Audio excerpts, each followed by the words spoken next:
नमस्कार दोस्तों, आप सबका स्वागत है हमारे चैनल नेक्स्ट 9 स्पोर्ट्स में। बात करने वाले हैं पिछले हुए मुकाबले की और होने वाले मुकाबले की टी20 की, जो इंडिया वर्सेस इंग्लैंड के बीच हो रहा है। दूसरे टी20 मुकाबले में पहले टी20 के हार का बदला ले लिया है इंडिया ने। जैसा कि दोस्तों कहावत अभी तक यही चल रही है कि पहला मैच अगर टीम इंडिया हारती है तो मान लीजिए सीरीज उनकी झोली में है। ये हम पिछले 2 सीरीज से देखते रहे हैं, जहां ऑस्ट्रेलिया के साथ पहले किया टीम इंडिया ने ये बुरा हाल, उसके बाद इंग्लैंड को ही शिकार बनाया और सामने अब फिर से इंग्लैंड है, जहां पर बदला लेने के लिए पूरी तरीके से तैयार थे विराट कोहली और बदला ले लिया, क्योंकि विराट कोहली के बल्ले से ही विनिंग शॉट छक्के के रूप में आया था। तो वहीं 2 ड्रीम डेब्यूट हुए, एक ईशान किशन का और सूर्य कुमार यादव का, जिसका इंतजार आप सब और हम भी कर रहे थे काफी बेसब्री से, क्योंकि ये 2 मुंबई इंडियंस के ऐसे दिग्गज खिलाड़ी हैं जो बहुत अच्छा खेले हैं रोहित शर्मा की कप्तानी में। लेकिन इंतजार इस बात का था कि विराट कोहली किस प्रकार से इनका इस्तेमाल करते हैं। तो इस्तेमाल के बारे में जानते हैं क्या कुछ खास रहा पिछले मुकाबले में। पिछले मुकाबले के अगर आप पूरा एनालिसिस देखें दीपक, तो ईशान किशन ने सबका दिल जीत लिया। उन्होंने जो जो शॉट खेले, जो मेरे हिसाब से बेसिक पे उन्होंने अपने काम करा, और वहीं पे उन्होंने अपने पोस्ट मैच के बाद जो इंटरव्यू हुआ तो उनमें कहा था कि मुझे कुछ इतना ज़्यादा प्रेशर फील भी नहीं हुआ, क्योंकि जब इंडिया की जर्सी वहाँ पे हमने पहनी हुई थी तो सारा प्रेशर उस जर्सी पहनते ही खत्म हो गया था। लेकिन बहुत से ऐसे प्लेयर होते हैं जो बहुत ज़्यादा प्रेशर ले लेते हैं जब उनका डेब्यू मैच होता है, फिर उसके चलते उनकी परफॉर्मेंस पे उसका असर पड़ता है। लेकिन ईशान किशन ने वो सब चीज़ों को दरकिनार करते हुए कल जो शॉट्स मारे इंडिया के इंग्लैंड के बॉलरों को, जो छक्के छुड़ाए, जैसे छक्के वो लंबे लंबे छक्के मार रहे थे, मेरे हिसाब से वो काबिल तारीफ थी। और ऐसा लग रहा था कि उनका डेब्यू मैच है ही नहीं है। उन्होंने बहुत सारे मैच ऐसे खेल चुके हैं इंटरनेशनल, इतने कॉन्फिडेंट दिख रहे थे, इतने लय में दिख रहे थे कि उनके जो सिक्स मारने की एक लय होती, लेकिन इसके पीछे की भी एक बड़ी वजह ये हो सकती है क्योंकि उनके साथ मैदान पर सदी के सबसे महान बल्लेबाज विराट कोहली मौजूद थे, जो उनको मार्गदर्शन कर रहे थे। विराट कोहली तो बहुत एप्रिशिएट कर रहे थे उनके शॉट्स को, बहुत ज्यादा उनकी तारीफ कर रहे थे कि आप ऐसा खेलिए, और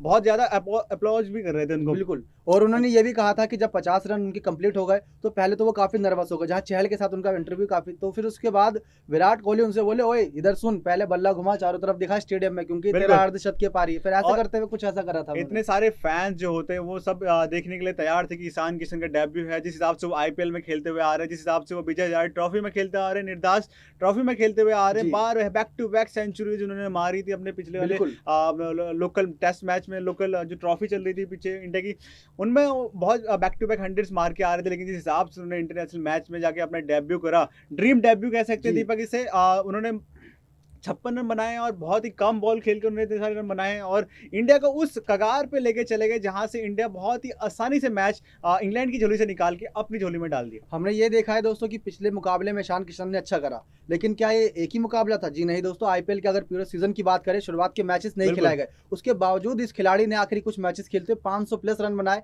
और आईपीएल में सबसे ज्यादा 13वें सीजन के सबसे ज्यादा छक्के इन्होंने मारे थे, 30 छक्के, और पिछले मुकाबले में 4 छक्के मारे। 60-70 मीटर के नहीं दोस्तों, 90-90 मीटर के मारे। इस खिलाड़ी के जितने भी शॉट थे, शॉट सिलेक्शन कहते हैं इन्हें, क्योंकि एकदम काबिले तारीफ, जिसको कहते हैं ना कि नपतुला बल्ला घुमाया, तो वही हिसाब किताब इनके बल्ले में देखने को मिला था। विराट कोहली काफी तारीफ करे थे इनकी। केएल राहुल के आउट होने के बाद दीपक, जैसी विराट कोहली आए, ईशान किशन खेले, तो लग ही नहीं रहा था कि मैच इंग्लैंड के हाथों में जाने वाला है। वहां से ऐसे लग रहा था जैसे इंडिया बस खेलते जाए, ऐसे शॉट मारते जाए, बैक टू बैक शॉट्स लग रहे थे। कोई भी बॉलर नहीं छूट रहा था उनके साइड से, ईशान किशन और विराट कोहली के बैट से, कि बिना चौके के बचे या बिना छक्के के ओवर जाए। आदिल रशीद, टॉम करन, कोई भी सामने था, फर्क नहीं पड़ता, बस इनको अपनी धुन में, अपनी लय में सवार थे दोनों बल्लेबाज। और जिस प्रकार से हमने देखा, अगर कोई युवा और कोई बल्लेबाज होता तो केएल राहुल जिस प्रकार से पहले 5 गेंदें सैम करन की गेंद खेलते हुए एकदम घबरा गए, फिर अगली गेंद पर आउट हो गए। तो ऐसे में ड्रीम जो, मतलब अगला खिलाड़ी पहला मुकाबला खेला, वो तो पसीने पसीने हो जाना चाहिए था। केएल राहुल और शिखर धवन को सिर्फ अपने साथ जो प्लेस, जो उनका स्थान जो निकलने वाला है उनके हाथों से, शायद उसके लिए खेल रहे थे। लेकिन ईशान किशन के अंदर वो डर बिल्कुल नहीं दिखा कि अगर मैं 0 पे आउट हो गया अगले मैच में मैं ड्रॉप भी हो सकता हूँ, क्योंकि मेरे से ज्यादा एक्सपीरियंस प्लेयर पीछे बैठा हुआ है शिखर धवन। लेकिन उनके अंदर वो फियर बिल्कुल नहीं दिख रहा था। उनको बस दिख रहा था कि मैं इस देश के लिए खेल रहा हूँ और मुझे इस देश को जिताना है कैसे ना कैसे करके। बात शिखर धवन के दोस्तों, वो भी खूब तालियां बजा रहे थे, क्योंकि हर कोई देखता है कि जगह छिन नहीं है, लेकिन बात यहाँ पर टीम इंडिया को रिप्रेजेंट करने की आती है। इंडिया की जीत सबसे ज्यादा इंपॉर्टेंट है। बिल्कुल, भले ही कुछ भी हो, आप खेल रहे हो ना खेल रहे हो, लेकिन अगर आप स्क्वाड में हो तो आपको अप्रिशिएट करना ही पड़ेगा। भले ही आपको लग रहा हो कि मेरी जगह जा रही है, भले ही आप टेस्ट में ना खेल रहे हो, केएल राहुल भी टेस्ट में नहीं खेल रहे हैं, शिखर धवन भी टेस्ट में नहीं खेल रहे हैं, ओडीआई में जरूर खेल सकते हैं शिखर धवन और केएल राहुल, लेकिन टी20 में ये जो एक नई टीम उभर के आ रही है, मेरे हिसाब से ईशान किशन, रोहित शर्मा, विराट कोहली, सिर्फ अगले मुकाबले में अगर तीसरे में देखा जाए, जी श्रेयस अय्यर के बाद फिर कई और, सूर्य कुमार यादव के बारे में चर्चा करेंगे जी। और अगर बात करें सिर्फ एक जने की, खतरे में दिख रही पोजीशन वो है केएल राहुल, जहां पर बिल्कुल। रोहित शर्मा की वापसी अगले मुकाबले में कंफर्म मानी जा रही है। तो इंग्लैंड की टीम को अब खेर मनाना चाहिए। लेकिन अगर बात करें गेंदबाजी पक्ष की इंडिया की, तो उसके बारे में क्या कहना चाहेंगे सर? गेंदबाजी भी बहुत ही लाजवाब गेंदबाजी हुई थी। भुवनेश्वर कुमार ने जिस हिसाब से पहले ओवर में आके जॉर्ज बटलर इतने विस्फोटक बल्लेबाज को आउट कर दिया, उसके बाद तो इंग्लैंड की लय ही टूट गई। जैसे कि वो बॉल एंड रन खेल रहे हैं, बॉल एंड रन खेल रहे हैं। कोई भी अगर एक जैसन रॉय को छोड़ दिया है, तो मेरे हिसाब से कोई भी ऐसा बैट्समैन ना हो जिन्होंने एक बेहतरीन स्ट्राइक रेट के साथ जी। अपने स्कोर को बढ़ाया हो, 50 रन मारे हो, बल्लेबाजी 20 की, रन लेकिन मारे अपनी हो। छोटी पारी को बड़ा रूप नहीं दे पाए। भले 24-25 रन बिल्कुल, के आसपास इयान रहे। मॉर्गन ने भी थोड़े हाथ खोले, स्टोक्स ने भी थोड़े हाथ खोले, डेविड मलान ने भी हाथ खेले, लेकिन वो हाथ कोई काम नहीं आया। डेविड मलान दोस्तों टी20 के सबसे घातक खिलाड़ी इस समय, आपको बिल्कुल, बता दें, बिल्कुल। जो स्कोर इंग्लैंड की टीम के साथ स्कोर है। भले ही इंग्लैंड का मेरे हिसाब से 10 ओवर में 85-90 85 रन रन के था, आसपास पहुंच गया था। लेकिन जी। उसके बाद अगर आप देखिए तो जिस हिसाब से कमबैक करा, हार्दिक पांड्या को 4 ओवर कराया विराट कोहली ने, उन्होंने कहा आप कराइए, आप अच्छी जी। बॉलिंग कराइए। वो कटर अच्छी डाल रहे थे, उनको जी। लगा था कि इस पिच पे कटर डालेंगे तो शॉट उतने आसानी से लग नहीं रहे थे जी, उनके बिल्कुल। बैट से, जब वो कटर डाल रहे थे। उसके बाद और बॉलर को भी थोड़ा-सा साहस मिला कराने प्रोत्साहित का। किया उन्होंने।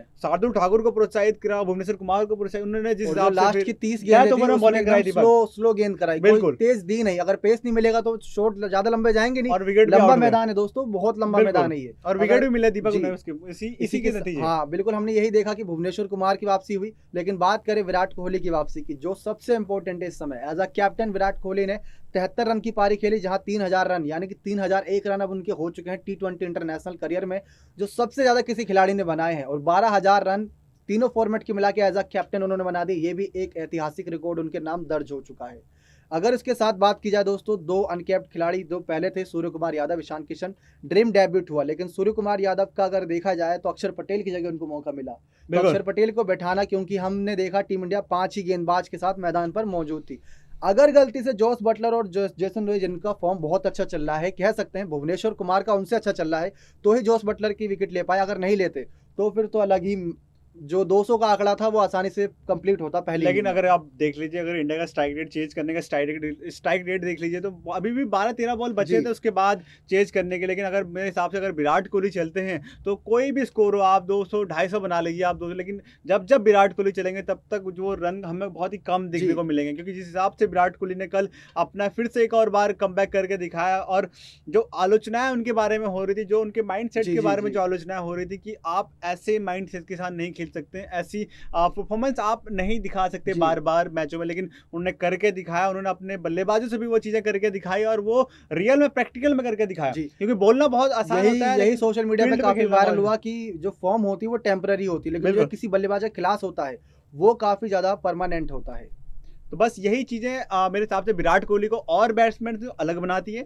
और रन चेज मास्टर उन्हें इसलिए कहा जाता है कि वो back to back run chase करके आपको मैच जिताते हुए आ रहे हैं और जिताते रहेंगे। दोस्तों अगर आप देखें, युवा खिलाड़ी भी अच्छे खासे रन कर रहे हैं इंडिया की तरफ से। लेकिन अगर विराट कोहली ने शुरुआत कर दी तो जो विनिंग रन होता है, विनिंग शॉट होता है, उन्हीं के बल्ले से आता है। जो खासियत है विराट कोहली की, पिछले मुकाबले में शानदार छक्का लगा के जीत दिलाई। लेकिन अगर बात करें होने वाले तीसरे टी20 मुकाबले की, टीम इंडिया में क्या बड़े बदलाव दिख रहे हैं, कम समय में बताते हैं आपको। नीरज सर। बदलाव मेरे हिसाब से कोई बदलाव नहीं होने वाला है। मेरे हिसाब से विनिंग कॉम्बिनेशन ही विराट कोहली खिलाएंगे, क्योंकि हर एक कप्तान चाहता है कि जो मैच वो जीते हैं उसी मैच की सभी प्लेयरों को लेकर लेकिन वो आपको अगले मैच रोकना में चाहूंगा, चलें। कहा था विराट कोहली ने टॉस के वक्त की दूसरे मैच के बाद तीसरे में दिखाई देंगे रोहित शर्मा। साहब मुझे लगता है अगर दूसरा मैच अगर हम हारते तो शायद तीसरे मैच में रोहित शर्मा की वापसी हो सकती थी। लेकिन अभी रोहित शर्मा के एक और मैच का रेस्ट दे सकते हैं, क्योंकि मेरे हिसाब से अगर ये केएल राहुल को मौका मिलना बिल्कुल, चाहिए, क्योंकि वो भी डिजर्व करते हैं। वीवीएस लक्ष्मण, गौतम गंभीर भी यही कह रहा था, अगर आप किसी खिलाड़ी को 2 मौके देते हैं, अगर वो दोनों मुकाबले में नहीं चलता तो आप ये सोचते हैं कि हम उसको निकाल दें। लेकिन नहीं, आप यहाँ पर उसको एक और मौका दीजिए, क्योंकि एक इनिंग खिलाड़ी के करियर को बदल देती है। यही खासियत होती है एक इनिंग की, जो खिलाड़ी अपने आप, जैसे ईशान किशन की ले लीजिए दोस्तों, पहले मुकाबले में एक इनिंग खेली और चेंज कर दिया। अब ये देखा जा रहा है कि उनका एक स्पोर्ट, यानी कि जो फर्स्ट ओपनिंग स्पोर्ट है, वो उनका फिक्स होता जा रहा है। अगर धवन की बात की जाए तो धवन को शायद अब रेस्ट मिलना शुरू हो जाए टी20 में। वनडे और टेस्ट में उनको मौका मिल सकता है, ऐसी बात नहीं है। लेकिन अगर इंग्लैंड की तरफ से भी देखें दोस्तों, तो मॉर्गन कुछ ना कुछ बड़े चेंजेस के साथ तीसरे मुकाबले में मैदान पर उतरेंगे और अपना दमखम दिखाएंगे। तो अगले वीडियोस में बात करेंगे हम दोस्तों रोहित शर्मा की वापसी की और सूर्य कुमार यादव की पोजीशन की, क्योंकि दोनों ही तरफ खतरा काफी मंडरा रहा है। नेक्स्ट 9 स्पोर्ट्स की रिपोर्ट।